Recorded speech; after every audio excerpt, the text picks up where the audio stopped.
Hey guys, I'm T and welcome to the channel. If you're new here, we make trendy and fun crochet tutorials twice a week, and if you haven't already, smash that like button, drop a comment down below, and subscribe to join in on the fun. Today's tutorial is an exercise in comfort, taking our fluffy yarn for another spin.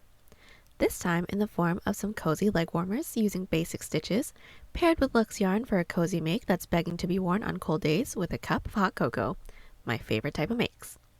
Speaking of, no matter what your favorite thing to make is, we have got you covered. We have hundreds of modern crochet tutorials and patterns, with even more dropping twice weekly, so consider clicking the bell to subscribe and you'll never miss an upload. Also, do me a huge favor and give this video a big thumbs up if you like it, or 2 thumbs down if you don't. Either way, it's a great way to show support so I can keep putting out free tutorials every Wednesday and Sunday. Now it's time to get on the show, so without further ado. For this project, any category 5 yarn will work, but I used a total of 235 grams of yarn. That's 240 yards if you're stateside. As for tools, a 6.5mm hook, scissors, stitch markers, and a tape measure.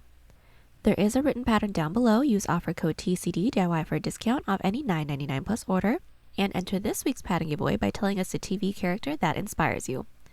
My top picks would have to be the Straw Hat Crew from One Piece. All of them. Details of the giveaway down below. We're using 3 stitches for this project, and they'll be as follows. Chain, slip stitch, single crochet, and half double crochet. This tutorial is made for size small, but you can adjust it for your size, and we explain how to in the video, so let's get started. Getting these leg warmers started, we're all going to grab our category 5 yarn and make a slip knot. Then we're all going to grab our 6.5mm hook and start off by making a chain the length that we'd like for our leg warmers to be, keeping in mind that we will have a top and bottom band.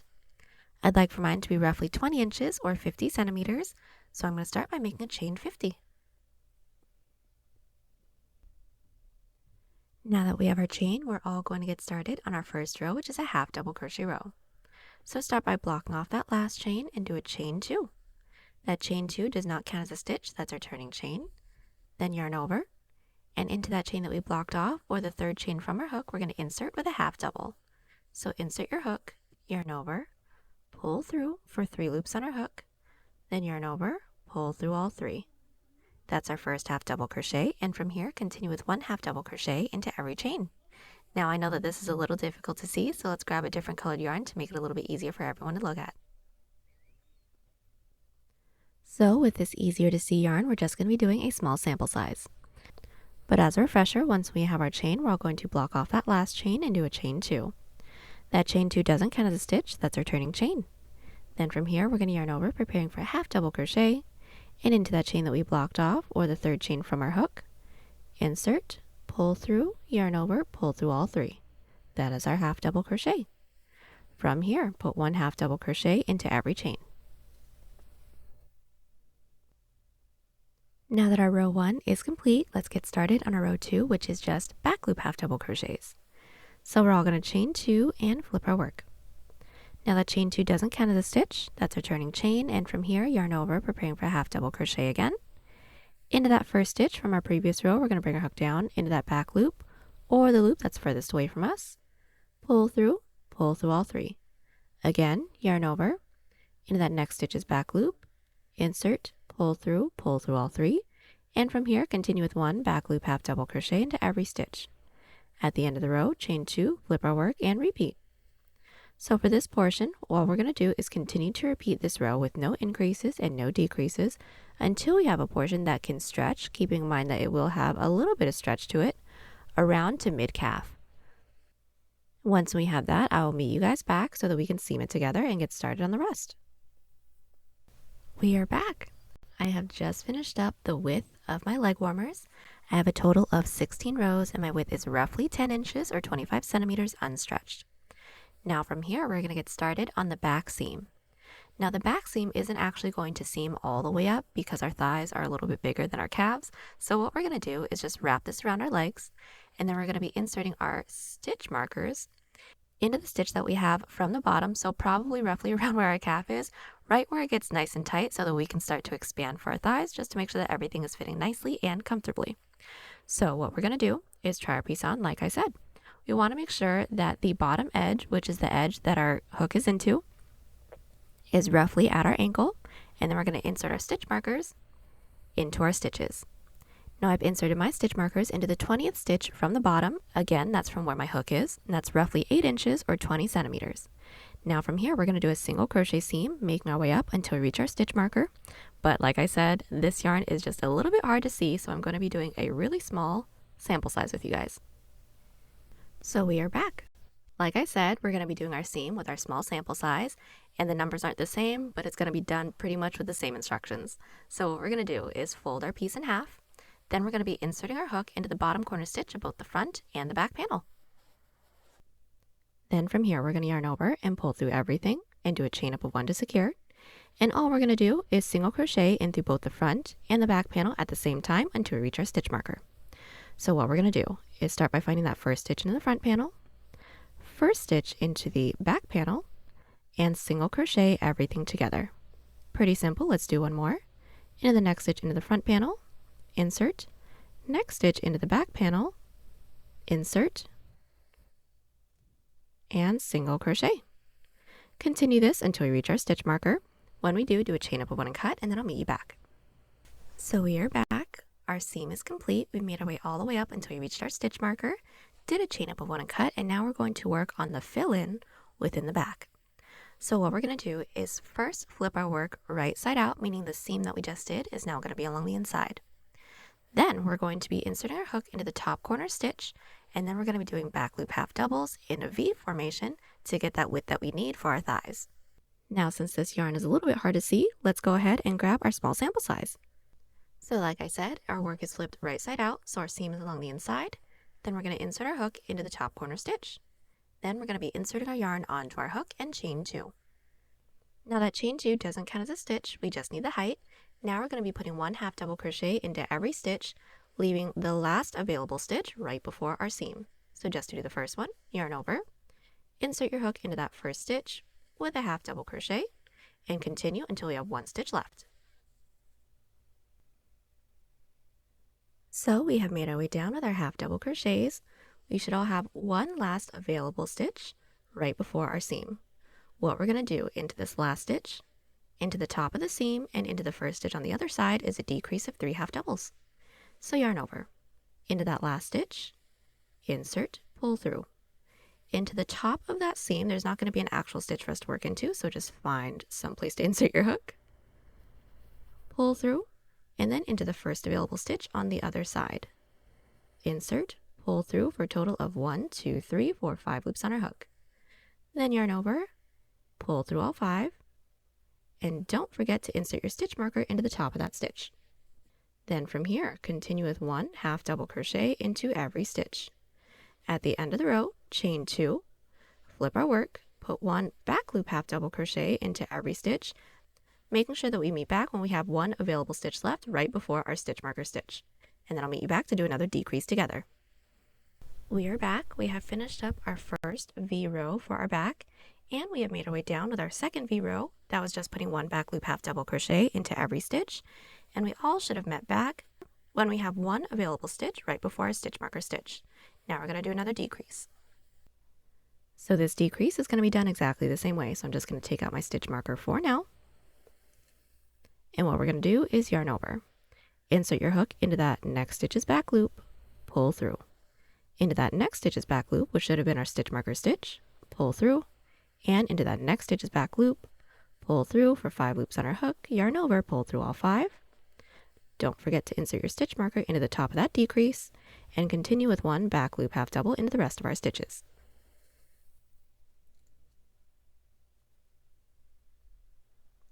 Now we all should have our first 2 rows for our V within the back completed.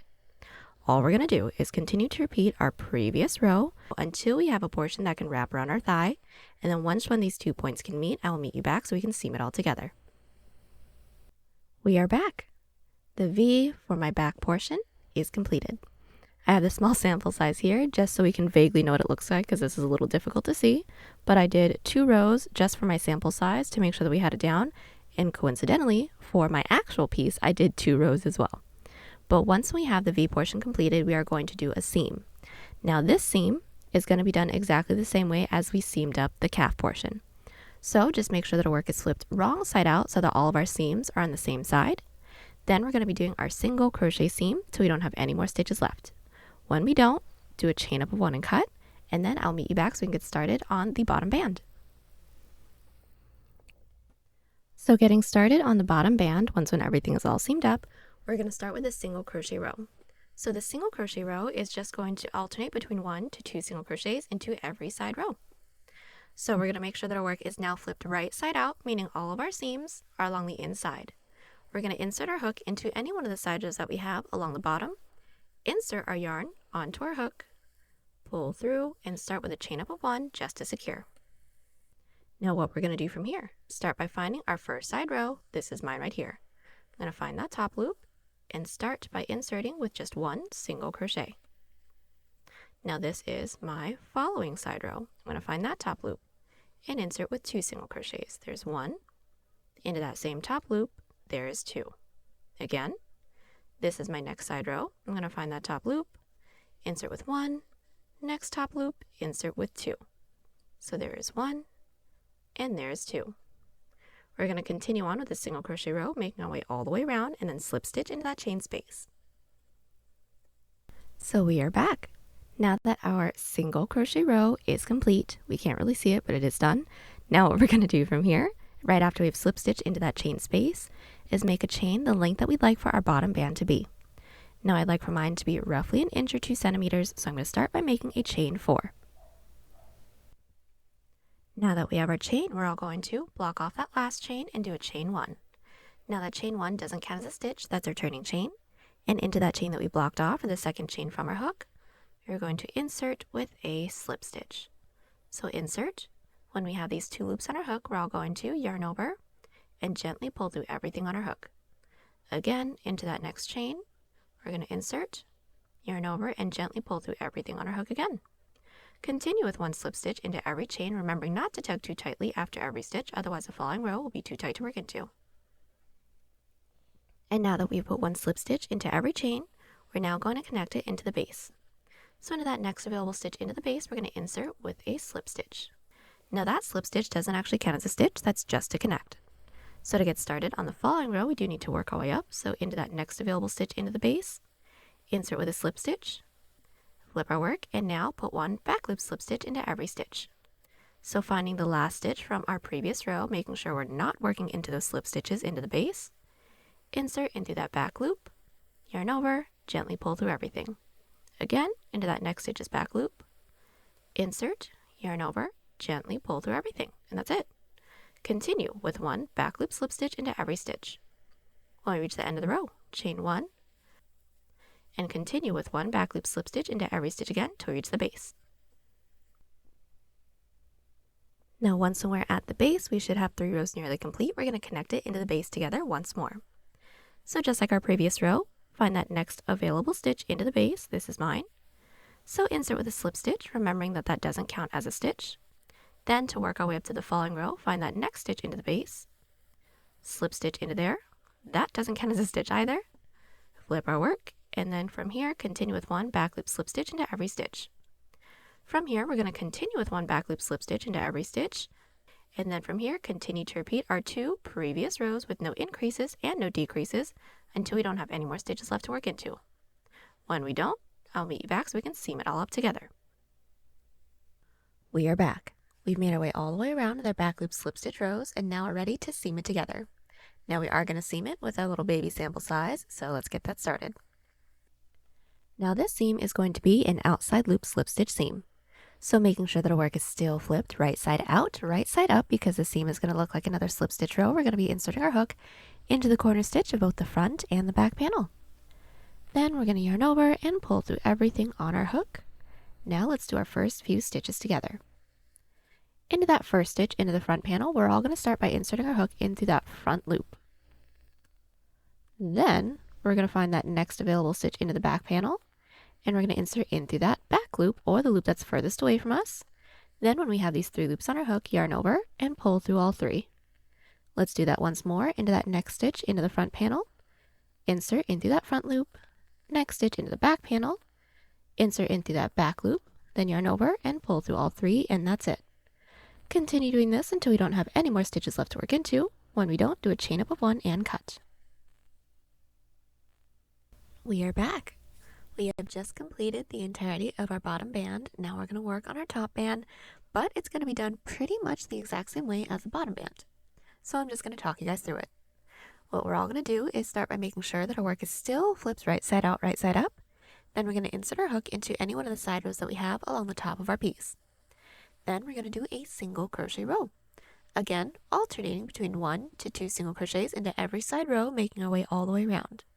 Now, just as a really quick tip, this single crochet row is going to be as wide as this portion can stretch. So once when it's completed, try your piece on, making sure that this can still fit on you. If the single crochet row is just a little bit too tight, reduce some stitches with a looser grip. Or if it's too loose, reduce some stitches with a tighter grip. But either way, once we made our way all the way around with our single crochet row, I'll meet you back. So we made our way around with our single crochet row. Now from here, right after we've slip stitched into that chain space, we're all going to make a chain the height that we like for our top band to be. I'd like for mine to be 3 inches or 8 centimeters, so I'm going to start by making a chain 10, then do the same back loop slip stitch rows that we did for the bottom band, making our way all the way around with no increases and no decreases. When we have that completed, I'll meet you back. We are back and our top band is complete. Now the last thing we're going to have to do is seam it together, and this is going to be the same seam as our bottom band, so just go ahead and do the same outside loop slip stitch seam. And once we have that completed, you're going to make another one with the exact same numbers, and you are all done with our leg warmers. Once that's completed, the last thing we have to do is just weave in all of our ends. And there you have it. Hope you all enjoyed the tutorial. Join us on Instagram, Pinterest, or Twitter. Those links are down below. And don't forget to like and subscribe to the channel if you haven't already. Catch you on the next one. Bye.